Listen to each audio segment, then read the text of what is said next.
வேட்புமனு தாக்கல் செய்த பிறகு எடப்பாடி பழனிசாமி செய்தியாளர்களிடம் பேசி வருகிறார். பார்க்கலாம்.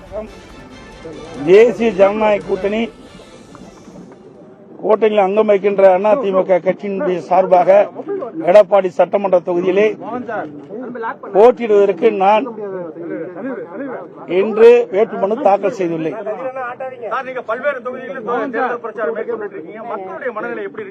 பிரகாசமா இருக்குது. வெற்றி வாய்ப்பு அதிகம் உள்ளது. 214 தொகுதியில் 210 தொகுதியில் வெல்லுவோம். அவர் அவருடைய கருத்து சொல்றாங்க, எங்களுடைய கருத்து நாங்க சொல்றோம். நேற்றுக்கு பிரச்சாரத்தில் தேமுதிக விமர்சித்ததா சொல்றாங்க. 6% வாக்கு வங்கி தான் உங்களுக்கு இருக்குன்னு சொல்லி இருக்கின்ற நிலை எதுதானே? உங்க பத்திரிகையில் ஊடகத்தில் வந்த செய்தி தான் நான் சொல்றேன். என்ன குற்றச்சாட்டு சொல்றாங்கன்னு சொன்னா அதுக்கு பதில் சொல்ல தயார். இல்லையே, நான் தெளிவுபடுத்திட்டேன். எல்லா பத்திரிகையில ஊடகத்திலும் வந்திருக்குது. 2026 கொடுப்பேன்னு சொன்னேன். அவர்களுடைய மனநிலை வேறையா இருந்தது. கூட்டணி மாறிட்டாங்க. திமுக கூட்டணியில பல்வேறு இடங்கள்ல விடுதலை சிறுத்தைகள் கட்சி சின்னம் கூட வரைய மாட்டேங்கிறாங்க. அவர் பேரை கூட எழுத மாட்டேங்கிறான்னு சொல்றாங்க. அப்ப கூட்டணியில எப்படி பலம் சொல்லிட்டு இருக்காங்க? விடுதலை சிறுத்தை கட்சி தலைவர்கிட்ட கேளுங்க. பலம்னு சொல்லிட்டு இருக்காங்க. விடுதலை சிறுத்தை கட்சியுடைய தலைவர்கிட்ட கேளுங்க. ஏன்னா அந்த கட்சிக்கு தாங்கி பிடித்தவர் விடுதலை சிறுத்தைகள் திருமாவளவன். அவர் தான் இந்த கேள்வி கேட்கணும். அவருக்கு கிடைத்த பரிசு அது. சார், தமிழகத்தில் மும்மொழி கொள்கையை கொண்டு வர இப்ப சொல்லுவாங்களா? மோடி அவர்களும் அமித்ஷா அவர்களும் சொல்லி சவால் விட்டுருக்காரு ஸ்டாலின் அவர்கள். திரு உதயநிதியை பள்ளிக்கூடம் நடத்திட்டு இருக்காரு, ஸ்கூலு சிபிஎஸ்சி ஸ்கூல் நடத்திட்டு இருக்காருல்ல. எல்லாம் அவையெல்லாம் நடத்தினா அதெல்லாம் என்ன மொழி வேணாலும் அனுமதிப்பாங்க. ஆனா கேள்வி மட்டும் கேட்கறீங்க. அவரை கேளுங்க. பள்ளிக்கூடம் நடத்திட்டு இருக்காரு, ஒரு ஸ்கூல் நடத்திட்டு இருக்காரு, சிபிஎஸ்சி ஸ்கூல் நடத்திட்டு இருக்காரு இல்லையான்னு கேளுங்க. குடும்பத்தை சேர்ந்து நடத்திட்டு இருக்காங்க. எடப்பாடி தொகுதியில 8வது முறையா தொடர்ந்து வேட்புமனு தாக்கல் செஞ்சிருக்கீங்க. இந்த தொகுதியில பல்வேறு விஷயங்கள் ஏற்கனவே உங்க ஆட்சி காலத்துல கொண்டு வரப்பட்ட பிஎட் கல்லூரி நிறைய விஷயங்கள்லாம் முடக்கப்பட்டிருக்குது. மறுபடியும் அது நீங்க வெற்றி பெற்று வரக்குள்ள அது மறுபடியும் ஏதாவது புனரமைக்கப்பட்டு திறக்கப்படுமா? அதுக்கு வாய்ப்பு. அனைத்து இந்திய அண்ணா திராவிட முன்னேற்ற கழக ஆட்சியில எந்தெந்த திட்டத்தை கொண்டு வந்தோமோ அந்த திட்டங்கள் முழுவதும் தொடரும். இங்க மட்டுமல்ல, எடப்பாடி சட்டமன்ற தொகுதி மட்டுமல்ல, தமிழ்நாட்டில் இருக்கின்ற 214 தொகுதியிலும் அதிமுக ஆட்சியிலே கொண்டு வரப்பட்ட திட்டத்தை அரசியல் காழ்ப்புணர்ச்சியின் காரணமாக திராவிட முன்னேற்ற கழக அரசு நிறுத்தப்பட்டிருந்தால் அந்த திட்டங்கள் அனைத்தும் மக்களுடைய நன்மை கருதி தொடரப்படும். தொடர்ந்து ஒவ்வொரு பிரச்சாரத்திலையும் தேர்தல் நடக்கிறது தமிழக தேர்தல். ஆனா இது டெல்லிக்கும் அதே மாதிரி பாஜகவுக்கும் திமுகவுக்கும் அப்படிங்கிற ஒரு நெரேட்டிவ் செட் பண்ணது என்ன காரணம் நினைக்கிறீங்க? அவர் வேற வழி இல்ல, ஒன்னும் தெரியல. நடக்கிற தேர்தல் சட்டமன்ற தேர்தல், டெல்லியில பார்லிமெண்ட் தேர்தல், சட்டமன்ற தேர்தல் தான் நடக்குது.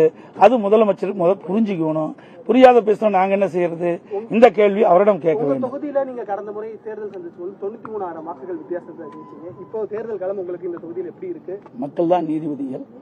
மக்களுக்காக உழைத்துக் கொண்டிருக்கின்றேன். பத்திரிகையாளர்கள் ஊடகங்களுக்கு நன்றாக தெரியும்.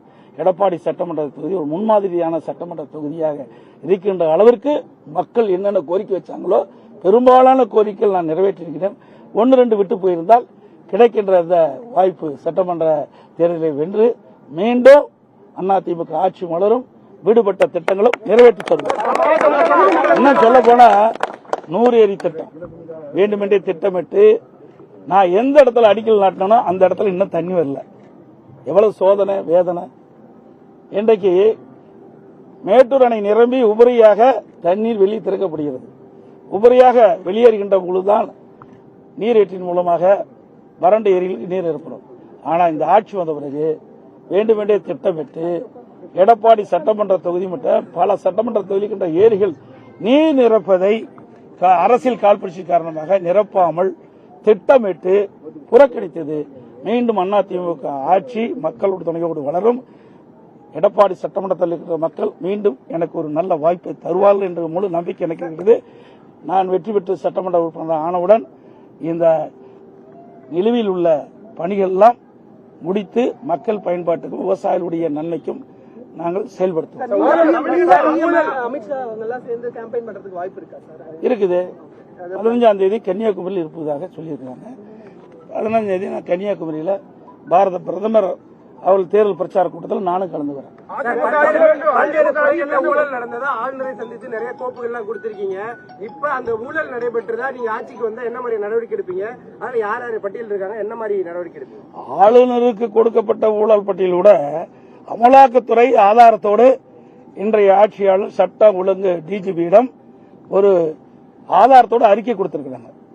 அந்த அறிக்கையின்படி எஃப்ஐஆர் பதிவு செய்ய வேண்டும் சம்பந்தப்பட்ட அமைச்சர் சம்பந்தப்பட்ட அதிகாரிகள் மீது என்று அவர்கள் கடித்து அனுப்பியிருக்கின்றார்கள், அறிக்கை அனுப்பியிருக்கிறார்கள். 3 முறை அமலாக்கத்துறை சட்ட ஒழுங்கு டிஜிபிக்கு அறிக்கை அனுப்பும் எவ்வித நடவடிக்கை எடுக்காத காரணத்தினால் அதிமுக சார்பாக நாங்கள் நீதிமன்றம் சென்று நீதிமன்றமும் அமலாக்கத்துறை ஆதாரத்தோடு கொடுக்கப்பட்ட அடிப்படையில் அரசு அந்த சட்ட ஒழுங்கு டிஜிபி அதுக்கு வழக்கு பதிவு செய்ய வேண்டும் என்று தீர்ப்பு கொடுத்து கூட இன்னும் காலதாமதமாகிறது. அதிமுக ஆட்சி மலரும், இதை சட்ட நீதியாக சந்திக்கப்படும். காங்கிரஸ் நிர்வாகி தலைவர்கள் கொலை, இந்த மாதிரி பல்வேறு தலைவர்கள் கொலை நடைபெற்றிருக்கு. அதற்கான நீதி கிடைக்குமா? நிச்சயமாக நீதி கிடைக்கும். அனைத்து இந்திய அண்ணா திராவிட முன்னேற்ற கழகத்தை பொறுத்தவரைக்கும் சட்டத்தின் ஆட்சி நடைபெற்றுக் கொண்டிருக்கிறது. சட்டத்தை மீறி யாராக இருந்தாலும் தயவுதாட்சியின்றி எடுக்கப்படும். அந்த அடிப்படையில் பொன்மனச்செம்மல் புரட்சித் தலைவர் காலத்திலும் சரி, இதயம் புரட்சித் தலைவர் அம்மா காலத்திலும் சரி, அம்மாவுக்கு பிறகு அம்மாவுடைய அரசும் சரி, சட்டத்தின் ஆட்சி தான் நடந்தது. யார் தவறு செய்தாலும் அந்த தவறு செய்கிறவர்கள் மீது சட்ட நீதியாக நடவடிக்கை எடுத்துக்கொண்டுதான் இருந்தது. மீண்டும் ஆட்சி வந்தால் எடுக்கப்படும்.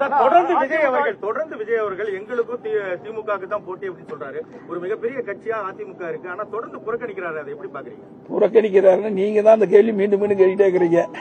ஏங்க, நான் ஏற்கனவே சொல்லிட்டேன், அவருக்கு அப்படி ஒரு கருத்து தெரியும்னு சொல்றாரு. அதுக்கு நாங்க என்ன செய்யறது?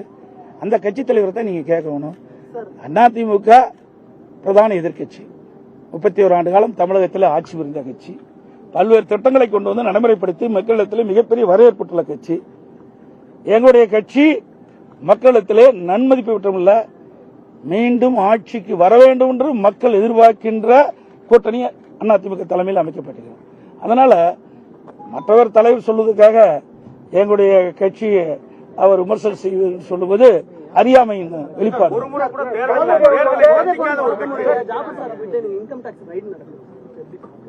அது இன்கம் டாக்ஸ் எப்படி நடக்கணும், அதை பத்தி நான் என்ன செய்ய சொல்ல முடியும் தெரியலையே. நீங்க இப்பதான் கேள்வி கேட்டுக்கிறீங்க. உங்களுடைய பத்திரிகையிலே ஊடகத்தில் வர செய்தி வச்சு தான் நான் பதில் சொல்றேன். அதே என்ன தவறு எங்க நடக்குன்னா அவருக்கு தகவல் கிடைச்சிருந்தா அதன்படி அவர்கள் ஏதாவது ரெய்டு நடத்திருப்பாங்க. கலைஞரோட இறுதி நாட்களை பற்றி விசாரணை செய்யப்படும் ரொம்ப முக்கியத்துவம் கொடுத்து பேசுறீங்க. அதுல என்ன உட்கருத்து? ஆமா, நீங்க யாரும் வெளியிட மாட்டேங்கிறீங்க. பத்திரிகையில ஊடகத்தில் வெளியே செய்தே விட மாட்டேங்கிறீங்க. தம்பி அந்த கேள்வி கேட்க மாட்டேங்கிறாரு.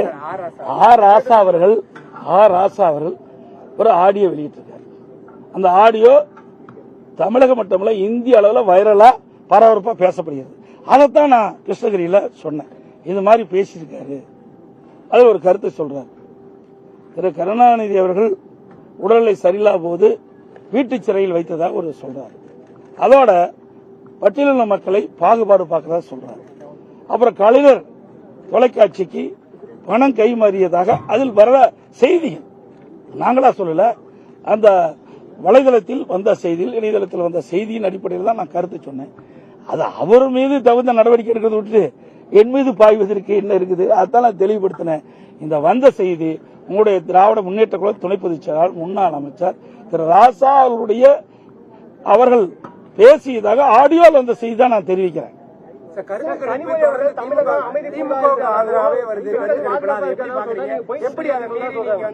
ஊடகம் பத்திரிகை நீங்க பார்த்து போடுங்களேன், எது சரி எது தவறுன்னு. என்னை கேட்டா எங்களை தான் சரின்னு சொல்லுவேன். நலனிலையோட செயல்படுங்க. இப்ப சொல்றேன், இந்த இடத்துல சொல்றேன், அனைத்து இந்திய அண்ணா திராவிட முன்னேற்ற கழகம் தான் ஆட்சி அமைக்கும். அனைத்து இந்திய அண்ணா திராவிட முன்னேற்ற கழக தலைமையில் அமைக்கப்பட்ட தேசிய ஜனநாயக கூட்டணி தான் அதிக இடங்களில் வெல்லும். அதிமுக பெரும்பான்மை இடங்கள் வெற்றி பெற்று பெரும்பான்மையோட அதிமுக ஆட்சி அமைக்கும். நன்றி, வணக்கம்.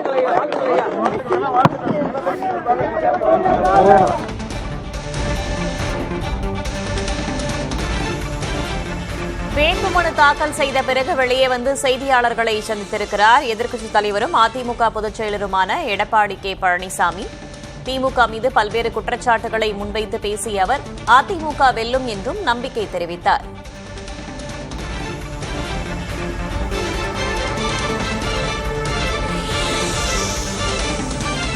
அதிமுகவிற்கு வெற்றி வாய்ப்பு பிரகாசமாக உள்ளதாகவும் 210 தொகுதிகளில் அதிமுக வெல்லும் என்றும் பழனிசாமி நம்பிக்கை தெரிவித்தார்.